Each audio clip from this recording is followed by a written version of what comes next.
Sekarang kita lanjut ke pembagian pecahan. Coba kita perhatikan gambar berikut. Ada satu bagian dibagi dua, maka masing-masing bagian akan dapat 1/2.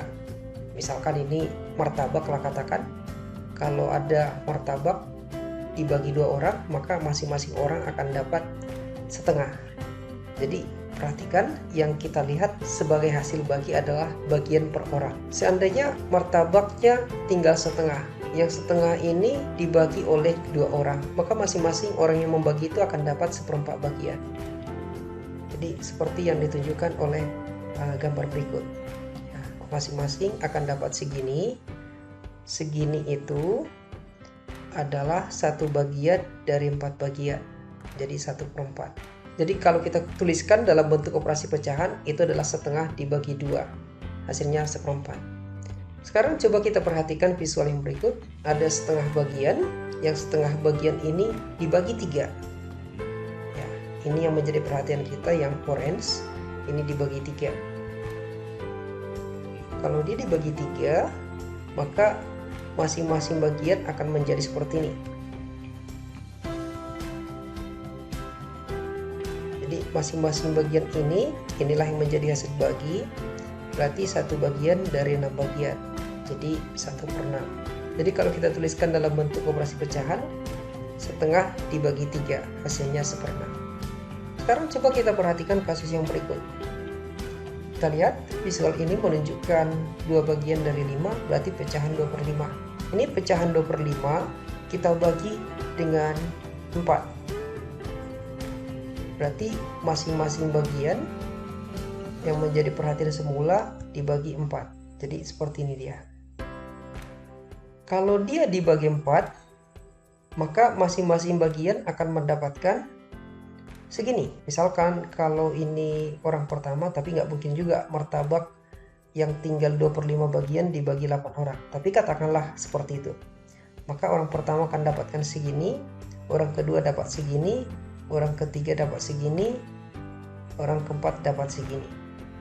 Ya, jadi masing-masing akan dapat segini.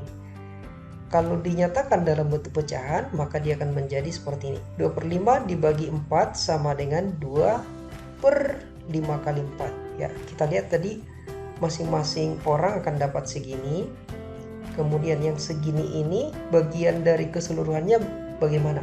Kita lihat yang segini ini dibandingkan dengan bagian keseluruhan. Semula ada 5 bagian saja, masing-masing bagian dibuat menjadi 4 bagian. Berarti 4 bagian, 4 bagian, 4 bagian, 4 bagian, 4 bagian. 5 kali 4 bagian. Jadinya seperti ini dia. 2 bagian dari 5 kali 4 bagian jadinya. Atau 2/20. Disederhanakan, sama-sama dibagi 2 pembilang dan penyebut, kita dapatkan 1/10. 2/5 dibagi 3/4. Kita sekarang berhadapan dengan kasus yang baru. Bagaimanakah menyusun ini? Kalau 2/5 dibagi 3/4, boleh kita kerjakan dengan pendekatan yang lain. Kita tak menggunakan visual lagi. Jadi kalau 2/5 dibagi 3/4, boleh kita buat dalam notasi seperti ini. 2/5/3/4. Anggap saja kita mencari bentuk yang senilai. Kita menyederhanakan pembilang dengan penyebut dengan mengalihkan dengan kebalikannya. Ingat yang di awal kita bicarakan tadi, kalau ada pecahan 3/4, maka kebalikannya akan menjadi 4/3. Kalau suatu pecahan dikalikan dengan kebalikannya akan mendapatkan 1. Jadi tujuan kita mengalihkan dengan kebalikannya di sini adalah mendapatkan 1. Kita sedang melakukan penyederhanaan di sini. Karena penyebut dikali dengan 4/3, maka pembilang juga harus dikali dengan 4/3. Sehingga seperti yang kita inginkan, penyebutnya sudah menjadi lebih sederhana, dapat 1. Di atas 2/5 kali 4/3. Singkatnya, 2/5 dibagi 3/4 sama dengan 2/5 kali 4/3. Kita lihat di sini, bagi menjadi kali, terus pembaginya dibalikkan. Jadi 2/5 dibagi 3/4 sama dengan 2/5 kali 4/3. Berarti seperti sifat yang tadi, pembilang kali pembilang, penyebut kali penyebut. Berarti 2 kali 4 per 5 kali 3 sama dengan 8/15. Jadi sifat pecahan yang harus kita pegang di sini dan sudah kita tahu tadi alasannya bagaimana, bisa dituliskan seperti ini. Pecahan A per B dibagi pecahan C per D akan sama dengan A per B dikali D per C. Bagi menjadi kali, yang membagi dibalikan. Sekarang coba Anda perhatikan latihan yang berikut. Sepertiga dibagi 2 per 9.